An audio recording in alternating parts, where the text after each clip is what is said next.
নমস্কার বন্ধুরা, মণিদীপা ক্রিয়েশনে আপনাদেরকে অনেক অনেক স্বাগত। আশা করি সবাই ভালোই আছেন। আজ রান্না করব কাঁচা মুগ ডাল আর পেঁপে দিয়ে শুক্তো। গরমের দিনের জন্য একটা উপকারী রান্না। আমি এখানে নিলাম 100 গ্রাম মুগ ডাল। ডালটা ভালো করে ধুয়ে নিলাম। এবার সেদ্ধ করার জন্য কড়াইতে বসিয়ে দিলাম আর দিয়ে দিলাম পরিমাণ মতো নুন। ভিডিওটিতে একটি লাইক দিয়ে কন্টিনিউ করবেন প্লিজ।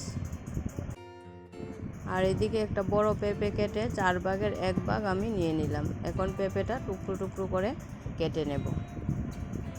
যারা আমার নতুন বন্ধু, আমার চ্যানেলটি এখনও সাবস্ক্রাইব করেননি, এমন সুন্দর সুন্দর ভিডিও পেতে আমার চ্যানেলটি সাবস্ক্রাইব করে রাখবেন এবং পাশে থাকবেন। আর যারা আমার চ্যানেলটি সাবস্ক্রাইব করেছেন তাদেরকে অসংখ্য ধন্যবাদ। দেখুন বন্ধুরা, আমি ঠিক এরকম সাইজ করে পেঁপেগুলো কেটে নিলাম। আর যারা পেজ থেকে আমার ভিডিওটি দেখছেন, আপনাদের কাছে যদি আমার ভিডিওটি একটু ভালো লেগে থাকে তাহলে আমার পেজটা ফলো করে রাখবেন এবং পাশে থাকবেন। গরমের দিনের জন্য এই রেসিপিটা খুবই উপকারী, তাই আপনাদের সঙ্গে শেয়ার করলাম। আশা করি আপনাদের ভালো লাগবে।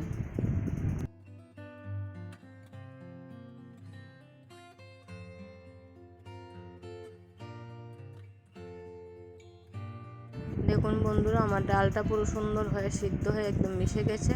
এবার দিয়ে দিব কেটে রাখা পেঁপেগুলো ভালো করে সিদ্ধ করে নেব।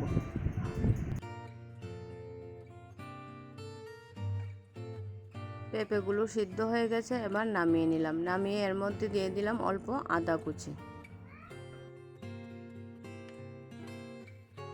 তারপর ফোড়নের জন্য বসিয়ে দিলাম কড়াইতে দিয়ে দিলাম পরিমাণ মতো তেল আর একটা তেজপাতা। তারপর দিয়ে দিলাম সর্ষে আর অল্প আদা কুচি।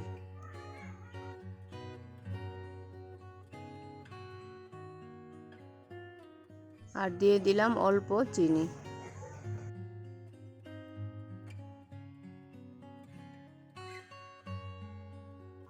এখন দিয়ে দিলাম কয়েকটা গাঁদা ফুলের পাতা। আমি সবসময় এভাবেই শুক্তো রান্না করি। আর সবশেষে দিয়ে দিলাম 2টো গন্ধরাজ লেবুর পাতা, তাতে ভালো সেন্ট হয়। তৈরি হয়ে গেল আমার আজকের রেসিপি। ভিডিওটি শেষ পর্যন্ত দেখার জন্য আপনাকে অসংখ্য ধন্যবাদ।